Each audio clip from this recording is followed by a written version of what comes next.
ولسي جرګې څنګه امرالله صالح ته ډېر سخت غبرګون وښوده؟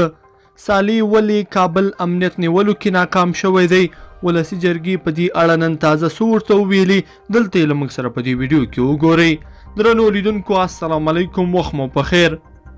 د ولسي جرګې غړو نن د کابل پر امنیتي مسؤلینو نیوکې وکړې چې ګواکې د امنیت په ساتلو او ټینګښت کې پاتې راغلي دي. دوی نن وویل چې د حکومت امنیتي میثاق او ورته پلانونه بې ګټې دي.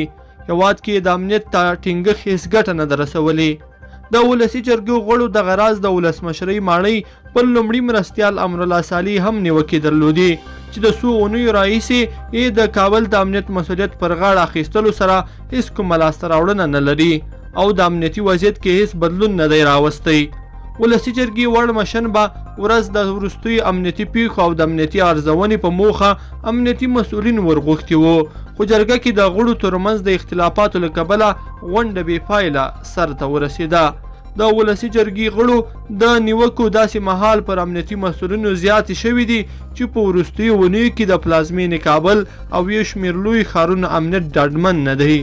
د تېرې اونۍ د دوشنبې په ورځ پر کابل پوهنتون برید په ټول هېواد کې پر امنیتي ادارو نیوکې راولاړې کړي دي.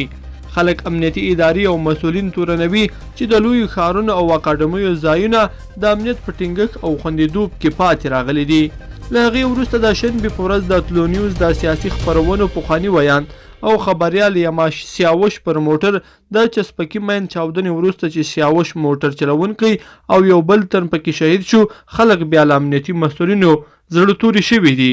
لیدونکو په دې هیله چې دا ویډیو به مرا سره تر پایه پورې لیدلی وي. که مو دا ویډیو خوښه شوې ویډیو لایک کړئ د سره او چینل سبسکرایب کړئ. تر بیا ښه وخت.